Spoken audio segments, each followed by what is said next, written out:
ஜோதி அந்தத்தின் சுடரே போற்றி, சுடஞான ஒளியே போற்றி. என் தமிழ் சமூகம் அனைவருக்கும் பெருமாள் அடிகளாரின் அன்பான வணக்கம்.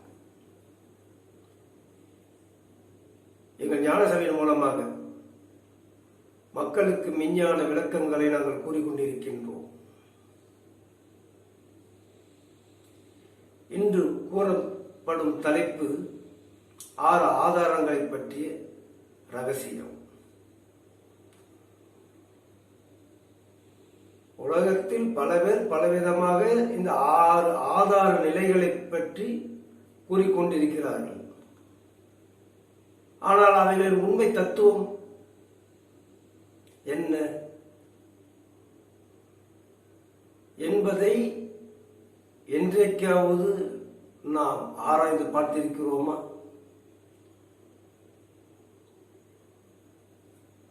யாரும் பார்ப்பதும் கிடையாது. ஏனென்றால் அஞ்ஞானம் என்ற இருள் நம்மை சூழ்ந்து கொண்டிருக்கிறது. எப்படி ராகுவை சூரியனை ராகு மறைத்தார் போல் உங்கள் அறிவை இந்த மாயாமனம் என்ற இருள் மூடி உங்களுக்கு உண்மை விளங்காமல் மறைத்துக் கொண்டிருக்கிறது. இதற்கு காரணம் அஞ்ஞானம். அஞ்ஞானம் என்ற இருள் என்றைக்கு நம்மை விட்டு அகலுகிறதோ அன்றைக்குதான் அந்த மெஞ்ஞான விளக்கத்தை நம்மால் அறிந்து உணர்ந்து பார்க்க முடியும். இங்கே இந்த உடல் இருக்கிறது. இந்த உடலில் பல அவயங்கள் இருக்கிறது. இந்த அவயங்களுக்கும் பல செயல்பாடுகள் இருக்கிறது. இவைகள் எல்லாம் இந்த உடல் என்னும் கூட்டுக்குள் நிலை பெற்று இருக்கிறது. இவைகளுக்கு செயலாக்கத்தை கொடுக்கின்ற ஒரு காரண பொருள் இங்கே இருக்கிறது. அந்த காரண பொருளின் தன்மையை நாம் அறிந்ததும் கிடையாது, நினைத்ததும் கிடையாது. ஏன் என்றால் அது உங்களுக்கே தெரியும். நம் முன்னோர்கள் நம்மை ஒரு வளையத்துக்குள் வைத்துவிட்டு சென்று விட்டார்கள். அதுதான் குடும்பம். இல்லறமே நல்லறம் என்று கூறிவிட்டார்கள். ஆனால் அந்த இல்லறத்தில் நல்லறம் என்பது ஒன்று இருக்கிறது. இங்கே கணவன் மனைவி பிள்ளைகளை பெற்று நல்ல வாழ்க்கையை வாழ்வது வாழ்க்கை அல்ல. அது நல்லறம் அல்ல. அந்த வாழ்க்கையோடு இறை சிந்தனையை நாம் புகுத்தி அந்த அரணை வணங்குகின்ற அறவழியில் நாம் செல்ல வேண்டும். அந்த அறவழியை நாம் அறிந்து ஆராய்ந்து பார்க்கும் பொழுதுதான் நம் ஆனந்தத்தில் இங்கே திளைத்திருப்போம். அப்பொழுதுதான் நமக்கு பேரானந்தம் கிடைக்கும். அந்த பேரானந்தத்தை தேடிதான் இன்று மக்கள் காடுகளையும் மலைகளையும் சென்று அலைந்து கொண்டிருக்கிறார்கள். உண்மை ரகசியத்தை தேடிக்கொண்டிருக்கிறார்கள். இவர்கள் தேடிக்கொண்டிருக்கின்ற அந்த உண்மை ரகசியங்கள் காட்டிலும் மலையிலும் புற கோயில்களிலும் கிடையாது. இவர்கள் எதை தேடிக்கொண்டிருக்கிறார்களோ அந்த பொருள் உங்கள் சரீரத்திற்குள்ளேயே அமர்ந்திருக்கிறது. அண்டத்திலும் நிறைந்திருக்கின்ற அந்த பரிபூர்ண காரண பொருள் இங்கே இந்த பிண்ட தேகத்திலும் நிறைந்து நமக்கு படிவிடை செய்து கொண்டிருக்கிறது. அதை பற்றி என்றைக்காவது நாம் சிந்தித்து பார்த்திருக்கிறோமா? அந்த பரம்பொருள் இந்த பிண்ட தேகத்தில் 6 நிலைகளை கொடுத்து அந்த 6 நிலைகளின் வழியாக இந்த உடலை இயக்கிக் கொண்டிருக்கிறது. இப்ப இந்த உடலின் இயக்கத்தின் தன்மையை நாம் இங்கே உணர்ந்து கொண்டிருக்கின்றோம். கண்ணால் பார்க்கின்றோம், காதால் கேட்கின்றோம், மூக்கால் முகருகின்றோம், வாயால் பேசுகின்றோம், நாக்கால் சுவைகளை அறிகின்றோம், உடலால் உணர்ந்து கொண்டிருக்கின்றோம். எவ்வளவு அற்புதமான செயல் இந்த தேகத்துள் நடந்து கொண்டிருக்கிறது.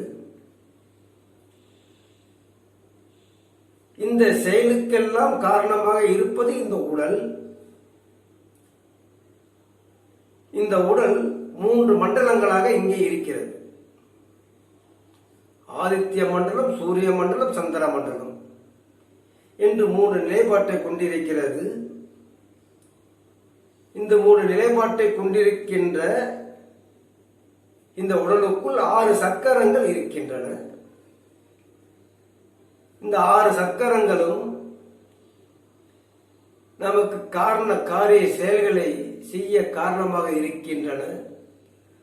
ஆனால் 7வது சக்கரம் ஒன்று இருக்கிறது. அதுதான் ஏகம், பரம் என்ற ஒரு நிலை. அங்கு இருந்துதான் பரமன் நம்மளை இயக்கிக் கொண்டிருக்கின்றார். அந்த இயக்கங்களை நாம் இங்கே வரிசைப்படுத்தி பார்க்க வேண்டும். முதலில் சொல்லுவார்கள் மூலாதாரம், சுவாதிஷ்டானம், மணிப்பூரகம், அநாதகம், விசுத்தி, ஆங்கை என்று 6 சக்கரங்கள் இங்கே நம்மிடம் நிலை பெற்றிருக்கிறது. இந்த 6 ஆதாரங்களுக்கும் ஆதாரமாக 7வது சக்கரம் பிரம்மாந்திரம் இருக்கின்றது. இந்த 7 சக்கரங்களை பற்றி பல பேர் பலவிதமாக சொல்லிக் கொண்டிருக்கிறார்கள். மூலாதாரம் 4 இதழ்களை கொண்டது, சுவாதிஷ்டானம் 6 இதழ்களை கொண்டது, மணிப்பூரகம் 10 இதழ்களை கொண்டது, அநாதகம் 12 இதழ்களை கொண்டது, விசுத்தி 16 இதழ்களை கொண்டது. இங்கே ஆங்க சக்கரம் 2 இதழ்களை கொண்டது, பிரம்மாந்திரம் 1 சக்கரம். இப்படி சொல்லிக் கொண்டிருக்கிறார்கள். இந்த சக்கரங்களுடைய செயல்பாடு என்ன, எதற்காக சொல்லப்பட்டிருக்கிறது? இவற்றிற்கு அந்த எண் வடிவம் சொல்லிக் கொண்டிருக்கிறோமே, 4, 6, 10, 12, 16, 2, 1. இவைகள் நமக்கு என்னவாக இருக்கிறது என்று நாம் பார்க்க வேண்டும். அப்போது இந்த உடலை நாம் நோக்கி பார்க்க வேண்டும். இந்த உடலுக்குள் அவ்வளவு அற்புதமான சக்திகள் நிறைந்திருக்கிறது. இங்கே மூலாதாரம் என்பது நாபி கமலத்தில் கீழ் மலவாய்க்கும் கருவாய்க்கும் மேல் இங்கே அமைந்திருக்கிறது என்று நம் ஆன்மீக முன்னோர்கள் சொல்லுகிறார்கள். அங்கே இருப்பது மூலாதாரம். அந்த மூலாதாரம் 4 இதழ்களை கொண்டிருக்கிறது. அப்போ அந்த 4 இதழ்கள் என்ன என்று நாம் பார்த்தோமானால், இந்த உடல் இயக்கத்திற்கு மூல காரணமாக இருக்கக்கூடியது 4. அதுதான் மனம், புத்தி, சித்தம், அகங்காரம். இந்த 4 நிலைகள் தான் இந்த உடலுக்கு அந்த கரணங்களாக இருந்து மற்ற கரணங்களுக்கு செயலாக்கத்தை கொடுத்து கொண்டிருக்கின்றன. இந்த 4 செயல்பட காரணமாக இருக்கக்கூடிய இவர்கள் காரணமாக இருக்கிறது. அதனால இவர்கள் தான் மூலாதாரம். இந்த உடல் இயக்கத்திற்கு காரணமாக இருப்பது மனம், புத்தி, சித்தம், அகங்காரம். நன்றாக பார்க்க வேண்டும். இவற்றில் ஒன்று செயல்படவில்லை என்றால் இந்த உடல் இயங்காது. இந்த 4ம் செயல்பட காரணமாக இருக்கிறது அல்லவா? இவைகள் செயல்படத்துக்கு காரிய பொருளை அங்கே உற்பத்தி செய்யக்கூடிய பகுதி மூலாதாரம். அன்ன ஈட்டத்தி அடிவயிற்றிலே என்பார் பட்டத்தடிகள். அப்ப இது மனிதனுக்கு முக்கியமானது. இந்த உடல் இயக்கத்திற்கு காரணமாக இருப்பது 4. அதுதான் மனம், புத்தி, சித்தம், அகங்காரம். இந்த 4 அடுத்த 6 என்ற சுவாதிஷ்டானம் சொல்லுகின்றோமே, 6 இதழ்களை கொண்டிருக்கிறது. அப்போ இங்கே கீழே மூலாதாரத்தில் இருக்கின்ற மனம், புத்தி, சித்தம், அகங்காரம் என்ற அந்த 4 இதழ் அங்கே மனம் வீச தொடங்கியவுடன் இந்த சுவாதிஷ்டானத்தில் இருக்கின்ற 6 நாம் இங்கே நாக்கால் சுவைத்துக் கொண்டிருக்கின்றோமே, 6 விதமான சுவைகள்: இனிப்பு, துவர்ப்பு, கசப்பு, புளிப்பு, இனிப்பு, உவர்ப்பு என்ற 6 சுவை நம்மை இங்கே கட்டி போட்டு வைத்திருக்கிறது அல்லவா? யோசித்து பார்க்க வேண்டும். இந்த 6 சுவைக்கு காரணமாக இருக்கக்கூடியது இந்த உடல் ஆனந்தத்தை இவைகள் மூலமாகத்தான் இங்கே அனுபவித்துக் கொண்டிருக்கிறது. இந்த 6ம் செயல்பட காரணமாக இருக்கக்கூடிய பகுதி சுபஸ்தானம், அதுதான் சுவாதிஷ்டானம். நன்றாக பார்க்க வேண்டும். இங்கே அந்தகரணம் செயல்பட்டு இந்த நாக்கிலே அந்தகரணமாக இருக்கின்ற அந்த 6 சுவைகளை ஒரு பொருளில் நமக்கு நிலைநிறுத்திக் கொண்டிருக்கிறது. இந்த 2ம் சேரும் பொழுது இங்கே மணிப்பூரகம் 10 என்ற இதழ் இங்கே மலரத் தொடங்குகிறது.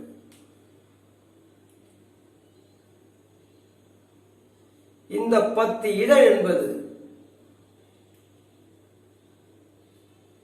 5 ஞானேந்திரியம், அந்த கர்மேந்திரியம்.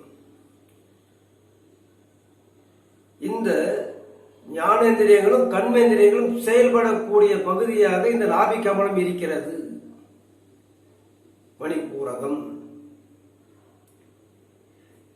இந்த 3 மனம், புத்தி, சித்தம், அகங்காரம் என்ற மூலாதாரமும் 6 சுவைகளை நாம் அனுபவிக்கின்ற சுவாதிஷ்டானமும் இவைகளின் செயல்பாடுகளை செயல்படுத்துகின்ற மணிப்பூரகம் இங்கே 5 ஞானேந்திரியங்கள், 5 கர்மேந்திரியங்களை கொண்டுதான் நாம் இங்கே செயல்களை செய்து கொண்டிருக்கின்றோம். இவையெல்லாம் காரிய பூதங்களாக இருக்கின்றன.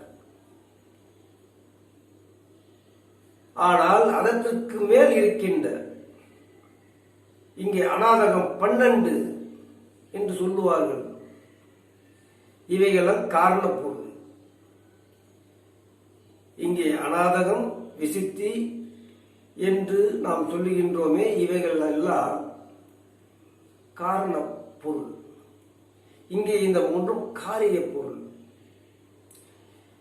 இங்கே இந்த 3ம் செயல்பட காரணமாக இருக்கக்கூடியது அநாதகத்தில் இருக்கின்ற 12 இதழ் கொண்ட பிராணன். இங்கே சூரிய கலையை கொண்டு இவைகளுக்கு தேவையான சக்தியை கொடுத்து கொண்டிருக்கிறது. இங்கு இதய கமலத்தில் இருந்து கொண்டு பற்று என்ற ஒரு நிலை 16 கலைகள் உடையவள், அது விசுத்தி. இங்கே 16ம் 12 இதழும் சேர்ந்து சுவாசபந்தம் என்ற ஒரு நிலையை பகவான் நமக்கு அருளி இருக்கின்றான். இந்த சுவாசத்தின் செயல்பாடுகளால் கீழாதாரமாக இருக்கின்ற இந்த மூலாதாரம் என்று நாம் சொல்லுகின்றோமே, அவற்றிலிருந்து அந்தகரணமாக மனம், புத்தி, சித்தம், அகங்காரம் என்ற 4 நிலைகள் இங்கே முதலில் உருவாகின்றன. இவைகளின் மூலமாக நாம் இங்கே சுகத்தை அனுபவித்துக் கொண்டிருக்கின்ற, சுவையை சுவைத்துக் கொண்டிருக்கின்ற சுவாதிஷ்டானம் இங்கே செயல்படுகிறது. இந்த 2 செயல்களையும் செயல்படுத்த காரணமாக இங்கே மணிபூரகத்தில் 5 ஞானேந்திரியமும் 5 கர்மேந்திரியமும் இங்கே இருக்கின்றன. இவைகள்தான் நமக்கு இங்கே செயலை செய்து கொண்டிருக்கின்ற காரியாதிகள். இவர்கள் காரியத்தை செய்து கொண்டிருக்க காரணாதிகளாக இந்த பிராணன் என்ற ஒரு நிலை, 2 நிலைகளை கொண்டு இங்கே அநாதகத்திலே 12 சூரிய கலையாகவும் விசித்தில் இந்த நெஞ்சு குழியில் 16 கலையாகவும் சேர்ந்து செயல்பட்டு இவர்களின் செயலாக்கத்தை கொடுத்து கொண்டிருக்கிறது.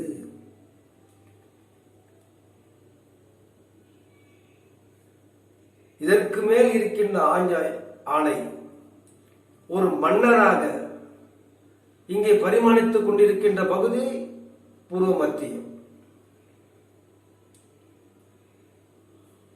இங்கு அற்புதமான ஒரு நிலைப்பாடு இங்கே இருக்கிறது. இந்த உடல் இயக்கத்திற்கு முக்கியமான காரண பொருள் முச்சந்தி வீதி என்று கூறுவார்கள். இந்த முச்சந்தி வீதியில்தான் நாம் நோக்கி பார்க்க வேண்டும்.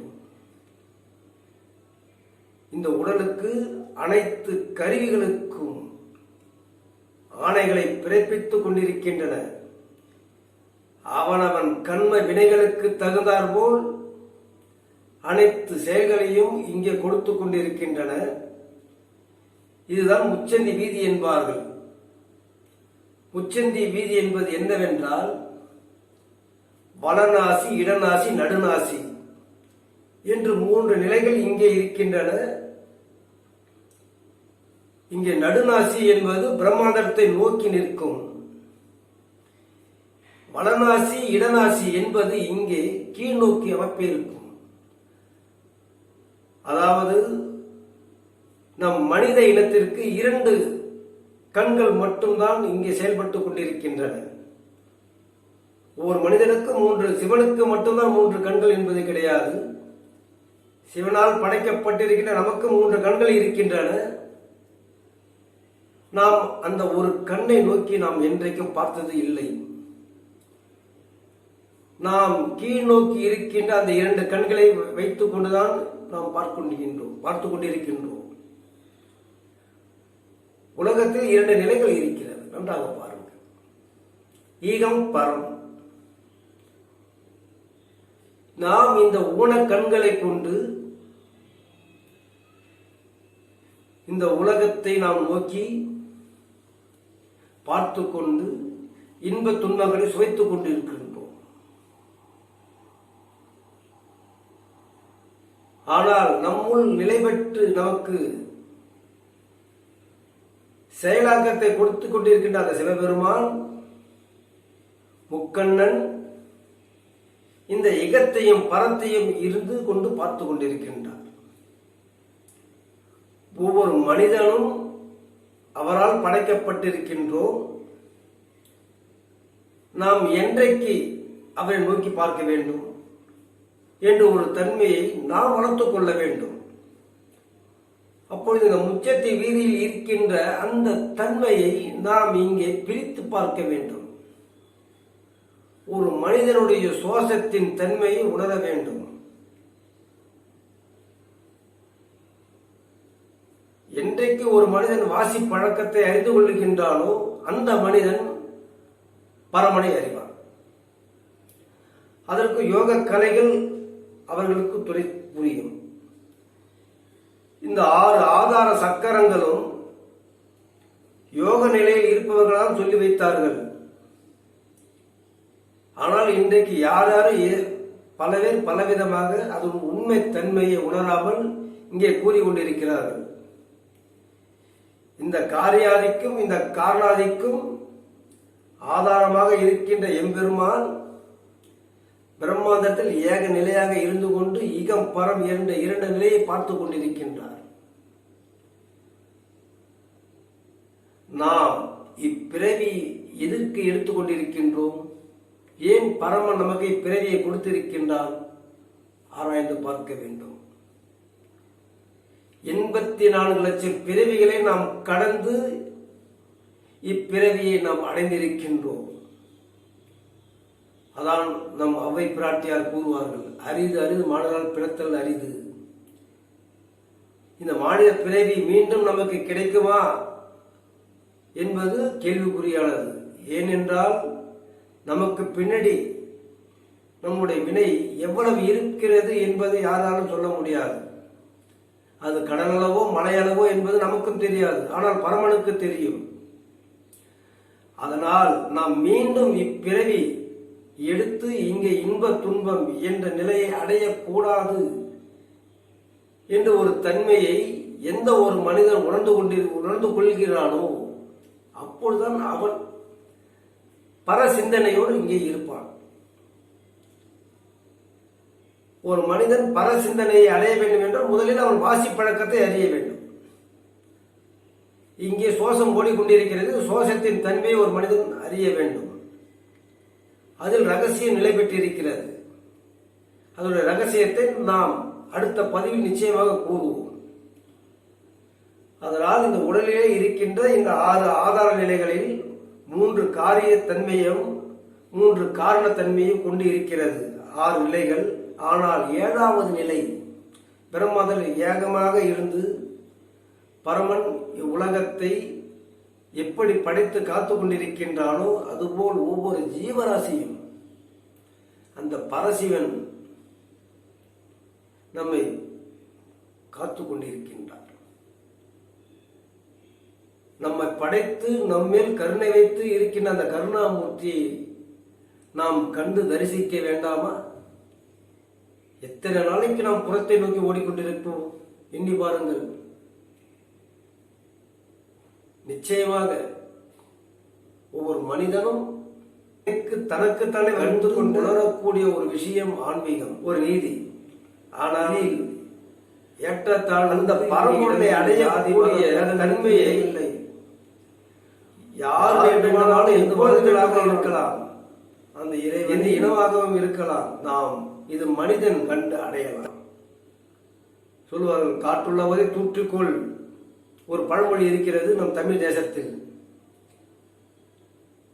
இந்த கிராமத்துக்கு போன தெரியும், விவசாயிகள் நெல் அறுவடை பண்ணி களத்து மேட்டில் கொண்டு வைத்திருப்பார்கள். காற்று எந்த திசையில் அடிக்கிறதோ அதுக்காக காத்து கொண்டிருந்து அப்புறம் இந்த நெல்லை தூற்றுவார்கள். பதில் தனியாக போயிடும். நெல்மணி ஒரு பக்கம் ஒதுங்கி விடும். அவர்கள் நெல்மணி எடுத்துக்கொள்வார்கள். இது புறக்கருத்து. இங்கே அப்படி அல்ல. ஞானத்தில் கூட்டு பார்க்க வேண்டும்.